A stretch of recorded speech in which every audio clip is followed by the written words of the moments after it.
Above the coastal town, seagulls squabbled noisily on a rooftop, their wings flapping in frustration, while a yellow forklift hummed along below, oblivious to their antics. In the distance, a boat skimmed across the calm ocean, adding to the serene rhythm of the bustling town. A father warmly greeted his son returning to help at the fish market, proudly mentioning his college studies in marine biology, while the son shrugged off the praise, claiming he worked harder than anyone. The son dismissed his dad's pride with a scoff, sarcastically calling his studies a real deal, while the father suggested he help the business anyway. Pulling out a jar of marine specimens, the son slyly remarked he was overqualified for the family trade, clearly enjoying the jab. The father stubbornly insisted on hiring his son, claiming he deserved better, while the son laughed it off and grabbed food from the fridge. With a grin, the father ordered him to feed the fish, and the son playfully saluted, ready to follow through. Grumbling about how boring life was, the son half-heartedly tossed fish feed into the water, watching the sea fish swarm. With the task done, he grabbed the bucket and announced it was time to feed his eel, only to let out a startled "Whoa!" as something unexpected caught his attention. Peering into the murky water, the son frantically searched for his eel, muttering in frustration about the turbidity. Spotting movement below, he leaned closer, relieved to finally see his eel lazily circling near the surface. The water suddenly erupted with a blinding flash as the massive electric eel revealed itself. The son stared in awe at the eel, marveling at its massive size before it splashed back into the water with a dramatic dive. Laughing, he called out playfully, "Good to see you too," as if catching up with an old friend. The son smirked, teasing the eel for being upset about its living conditions, wishing aloud it was a saltwater fish so he wouldn't have to handle it every time he changed the water.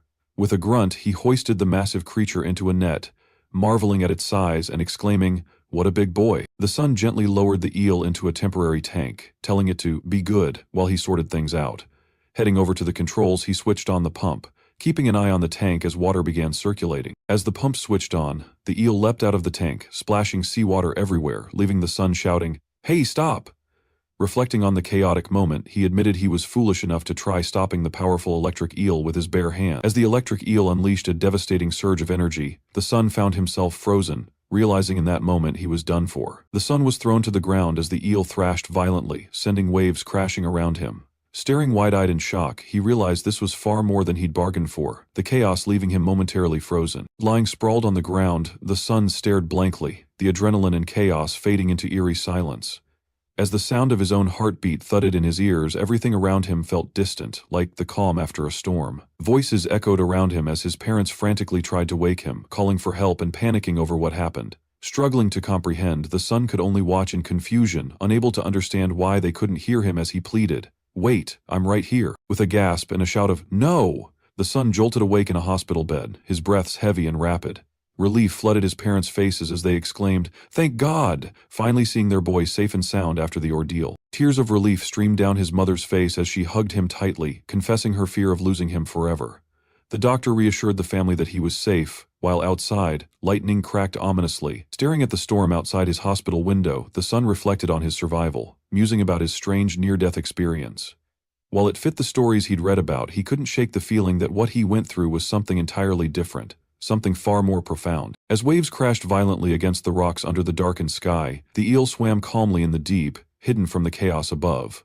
Yet an unshakable anxiety lingered in the son's mind. A bolt of lightning ripped through the stormy sky as chaos erupted at the hospital, a figure plummeting from the window and crashing into the water below. Drifting into the familiar dream once again, the son found himself surrounded by countless fish, gliding back and forth in the deep blue. As his perspective shifted, an eerie awareness settled in, his vision scanning left, then right, as if seeing through different eyes. Realization struck as the son found himself drifting at the bottom of the sea, his vision no longer human. Shocked, he processed the impossible. He wasn't just dreaming about the ocean, he had become an electric eel. The son reveled in his new form, fearless and free, until a sudden impact shattered his illusion of control. Trapped in a massive net, panic set in as he questioned the dream's realism, instinctively tearing at the mesh with his teeth. With fierce resolve, he bit through the tough net, finally breaking free and surging into the open sea, certain of his escape. Amid the storm's fury above, the deep sea lay silent as the sun-turned eel drifted, questioning if this was really just a dream. Lost in the thrill of the sea, the sun-turned eel marveled at the vividness, until a dark figure loomed, danger glinting in the shadows. A thunderous roar broke the silence as a massive shark lunged, its gaping jaws ready to consume him. Terror replaced his awe in an instant. The shark slammed into the cave wall, dazed but relentless, as the eel sneered, Brute force won't save you now, yet despite its wounds the predator refused to retreat. The eel darted deeper into the cave, its glowing entrance giving way to an eerie, shadowy expanse. As it emerged from the tunnel, its eyes widened before it lay a massive sunken ship, resting silently on the ocean floor. This is it real? As it emerged from the tunnel, its eyes widened before it lay a massive sunken ship. The eel marveled at the porcelain treasures in the wreck, dreaming of riches, unaware of the lurking danger creeping closer in the shadows. The eel's treasure-filled daydream shattered as the shark burst into the cave. As the shark lunged, the eel's instincts kicked in.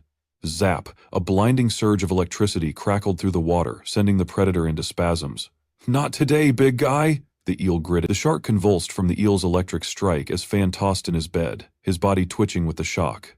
The dream far from over. Fan jolted awake, gasping for air and drenched in sweat, the dream still vivid as gray skies over Zhangyin City loomed like an omen. Unease gripped Fan as he realized the electric eel had vanished since the shock. With a weary sigh, he headed to his room, his restless mind unable to let it go. Flipping through channels, Fan froze at a news report about sharks mysteriously washing up dead. His grip on the remote tightened as a chilling thought struck. Was this connected to him or the eel? Fan's eyes widened as he connected the dots. The shark from his dream matched the one on the news. Heart racing, he shot up, realizing his consciousness had truly entered the electric eel's body. This wasn't just a dream. It was real. Fan skidded to a halt, eyes widening as he spotted a girl standing in the water, her long pink hair shimmering in the golden light. As she slowly turned around, the moment felt surreal. Was she real, or just another part of this bizarre connection between worlds? Chen Fan, a marine biology student, lived an ordinary life, until a shocking accident changed everything.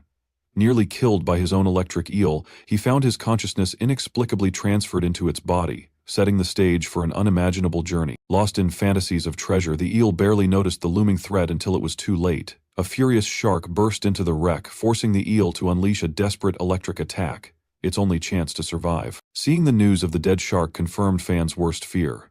His battle as an eel was real.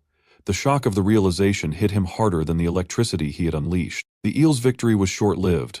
The shark was still alive, unfazed by the electric attack. With no time to think, the eel darted away, crashing through debris as the relentless predator pursued. The eel taunted the shark, but even wounded, the beast refused to back down. Desperate, the eel swam toward the light, hoping instinct, or luck, would lead it to safety. The eel burst through the surface, diving back into the waves, but the relentless shark followed close behind. "This thing is mad," the eel panicked, realizing persistence wasn't just for TV documentaries. It was hunting reality. Spotting a ship above, the eel hesitated. Was it a lifeline or another trap? Maybe too risky, it mused, then shook off doubt. It's just a dream, what's there to fear? With renewed resolve, it swam toward the unknown. The roar of churning propellers filled the water as the eel approached, only to realize the deadly trap ahead. Panic set in. One wrong move and it would be shredded. Worse yet, the shark was still on its tail, closing in fast. The shark charged blindly, straight into the propeller. The eel, victorious, swam free. Drained and aching, the eel found warmth in a hidden cove, surrendering to sleep. Fan's memory sharpened. He had narrowly escaped the shark and collapsed in a reef cave. But as he pieced it together, something unexpected caught his eye. A mysterious woman stood in the water, her presence almost unreal as she lifted shimmering seawater. Fan sensed a strange connection. Fan gawked at the stunning woman before snapping back to reality. Focus. The eel is still in the reef cave, he reminded himself, shifting his search. Fan glanced at the woman but quickly refocused. His priority was the reef cave. His heart pounded as he realized it matched the one from his dream. As Fan climbed the rocks, determined to find the eel, the woman watched him with suspicion. "How weird he is," she muttered, curiosity piqued. Fan finally spotted the unconscious eel, relief washing over him. "My little electric eel," he gasped, worry creeping in. "Will he starve to death if he doesn't wake up?" Determined to reconnect, Fan took a deep breath. "I need to enter a coma," he resolved, shutting his eyes. As his consciousness drifted, his glowing spirit separated from his body, ready to merge with the eel once more. Fan's plan worked. He was back in the eel's body, exhilarated by the freedom once more. But his excitement was short-lived as a shadow loomed over the cave entrance. "What? I've been found?" he panicked. Fan snapped back to his human body, only to find the police officer shaking him awake. "Hey, why are you lying here?" she demanded, mistaking his dazed state for something far worse. Struggling to lift him, she grumbled, "You are so heavy," while Fan, still groggy, marveled at his unexpected luck. Exhausted, the officer dropped Fan onto the sand, panting. "He's too heavy for me," she huffed. Frustrated, she resorted to slapping him awake. Groaning, Fan jolted up, rubbing his face. "Hey, you violent girl! How could you be so bully?" A policewoman panicked, thinking Fan had overdosed, while he mentally screamed at her wild assumptions. As she shook him furiously, he struggled to wake up, desperate to stop this misunderstanding before it got worse. The policewoman paused, studying Fan's face with unexpected curiosity. "He's actually good-looking," she mused, glancing around.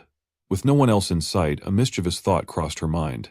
As she leaned in closer, Fan's mind screamed, "Don't wake up now." But fate had other plans. His eyes snapped open just as their lips were about to meet. The sun painted the sky in soft hues as waves kissed the shore, while seagulls cooed, oblivious to the chaos unfolding nearby. Fan's eyes fluttered open just as the officer leaned in, making her jolt back in shock. How could you wake up?" she stammered, her face turning bright red. Fan sat up, dazed, calling it the best love adventure while the officer huffed, turning away. "Since you're fine, I'm leaving," she declared, striding off as seagulls soared above. Fan blurted out, "Hey, give me your number," only to regret it instantly as the officer shot him a glare. "Just kidding," he backpedaled, but she kept walking, until she stopped right in front of him. Fan froze as the officer gently traced numbers on his palm before walking away. It took him a moment to process.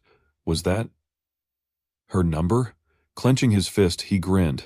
Jackpot! As Fan gazed at the ocean, a surge of excitement filled him. His luck was finally turning. His mind raced back to the sunken ship and the treasure waiting beneath. With his electric eel at his command, all of it could be his. Fan hurried into Antique Street, eyes scanning for the right place to sell his newfound treasure. Spotting Grace Cloud Pavilion, he rushed inside, catching the shopkeeper's attention. Business was about to get interesting. Fan confidently presents a vase, claiming it's from the Qing dynasty, but the skeptical shopkeeper notices a lingering fishy smell. When asked if he fished it out of the sea, Fan cheerfully admits it, leaving the shopkeeper speechless. Fan tries to sell the vase, but the shopkeeper instantly dismisses it as a mere replica.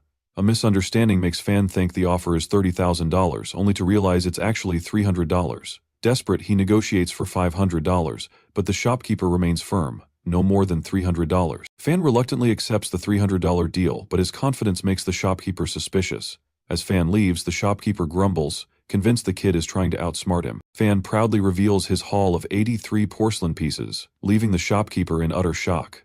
Onlookers marvel at his deep-sea salvage skills, calling it an unbelievable windfall. Fan celebrates his newfound wealth, dreaming of luxury cars and lavish living. But first, he needs a feast. Fan excitedly enters a grand hotel, dazzled by the welcoming staff, only to awkwardly admit he's dining alone.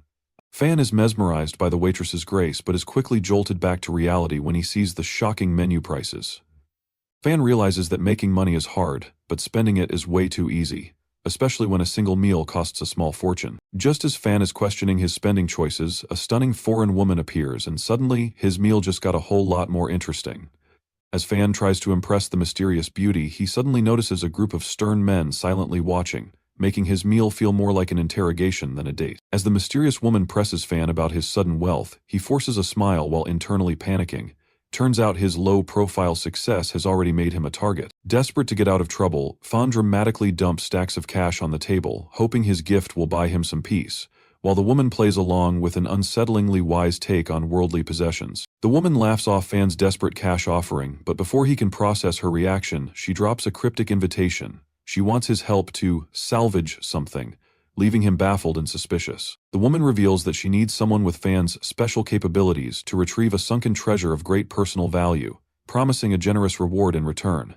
But Fan can't shake the feeling that this job might be more dangerous than it sounds. Fan's jaw drops as he sees the suitcase bursting with 3 million UR. Chen Fan recalls his shocking near-death experience, literally, where a jolt from an electric eel didn't just almost kill him, but somehow merged his consciousness with the creature, granting him the ability to control it and roam the depths of the ocean freely. Chen Fan's electrifying abilities helped him discover a sunken treasure, earning him a small fortune. But now he's hit the jackpot. A mysterious European beauty has just offered him a $3 million job. Chen Fan, sensing something fishy about the huge paycheck, cautiously asks what he's actually salvaging, only to be met with dead silence and intense stares. Turns out they want him to retrieve a chest containing a cultural relic from the depths of the ocean, and it definitely doesn't sound like a casual treasure hunt. The woman reveals a tragic family history. Her great-grandfather, a European missionary, was entrusted with precious Chinese cultural relics in the 1930 says, intending to return to Europe. But fate had other plans as a tsunami swallowed the ship, leaving almost no survivors and burying the relics deep in the ocean. Now, she wants Chen Fan to retrieve the lost treasure. Chen Fan is shocked at the scale of the task. Salvaging a century-old sunken ship with no known location or depth sounds like a nightmare mission. But when a suitcase filled with UR3 million appears before him, his hesitation melts away. With a bold declaration, the brave make the fortune, while the timid starve to death. He accepts the deal. With a WR10000 deposit instantly transferred to his account, Chen Fan is feeling pretty good about this deal, until he sees the contract. The moment someone mentions fingerprints, panic kicks in. Wow, I am not selling myself. But with no way out now, he reluctantly signs, while the mysterious woman calmly awaits his success. Chen Fan waves them off, grinning at the thought of his soon-to-be-earned 3 million fortune. But while he's busy daydreaming, the mysterious woman has her doubts. Sitting in a luxurious car, she questions her boss. Do you really believe this guy can pull it off? Meanwhile, her boss remains composed. As the mysterious woman reflects on her mission to recover her great-grandfather's legacy, she reassures herself that 1000000 was not a free gift. It was an investment. Meanwhile, in a dimly lit, modest room, Chen Fan sits at his desk, deep in thought. Chen Fan slumps in his chair, his soul practically leaving his body as he reads the brutal contract clause. Failure means owing AO 900,000. Panicked, he clutches his head, realizing he might have just walked into a disaster. Chen Fan slams his hands on the desk, determination burning in his eyes. He has no choice but to succeed. He hurriedly throws on a jacket, grabs his bag of hard-earned cash, and races downstairs, brushing past his family just as they call him for dinner. But food is the last thing on his mind. Chen Fan bursts out the door, his urgency leaving his family puzzled as they sit down to eat, dismissing his antics as just another mystery. His footsteps echo through the streets, his resolve hardening with every step. Failure is not an option. Under the neon-lit skyline, he clenches his fists and pushes forward. Chen Fan steps into the towering building, his pulse steady but his mind racing. With a determined push, he calls the elevator, watching the glowing 16 flicker ominously. The doors slide open and he steps inside, gripping his backpack strapped tightly. Whatever awaits him up there, there's no turning back now. Chen Fan steps cautiously out of the elevator, his eyes scanning the dimly lit hallway. He walks forward with purpose, stopping in front of room 1603, hesitating for a split second before pressing the doorbell. A muffled voice responds from inside. Someone is coming. Lei opens the door, her expression a mix of surprise and confusion. Chen Fan greets her with a casual smile. Hi, Lei, long time no see. Lei hesitates, staring at him in disbelief. You? Chen Fan leans slightly forward, smirking. Well, will you invite me inside? Lei crosses her arms, her voice firm. We had a deal. We wouldn't see each other again after we broke up. Chen Fan smirks, stepping inside casually. Well, why are you so hostile? Can't I visit an old friend? His eyes scan the room, stopping at the large marine biology research board. Wow, you're still obsessed with this stuff, huh? Lei glares at him, adjusting her glasses. That's better than you wasting time playing online games. Or playing with your electric eel every day, Chen Fan exhales, shaking his head. You wouldn't understand. Chen Fan leans forward, grinning mischievously. To be honest, I was doing an experiment recently. A shocking experiment. Lee slams her drink down, irritation flashing in her eyes. Enough, just get to the point. Chung shrugs, motioning toward the couch. Take a seat, I'll make it straightforward. Lee crosses her arms. What kind of experiment could you possibly do? Are you just here to mock me for studying? Chen Fan leans forward, his fingers interlocked, eyes sharp with intensity. To make it short, my plan is to transform an electric eel. Lei nearly drops her drink, her eyes wide with disbelief. Transform an electric eel. Chen Fan's eyes gleam with excitement as he throws his hands up dramatically. Yais, transform the electric eel and make it a big super creature. Lee slams the table with excitement, her eyes shining with determination. Classmates, I have great news. Our research team finally overcame the crisis of dissolution.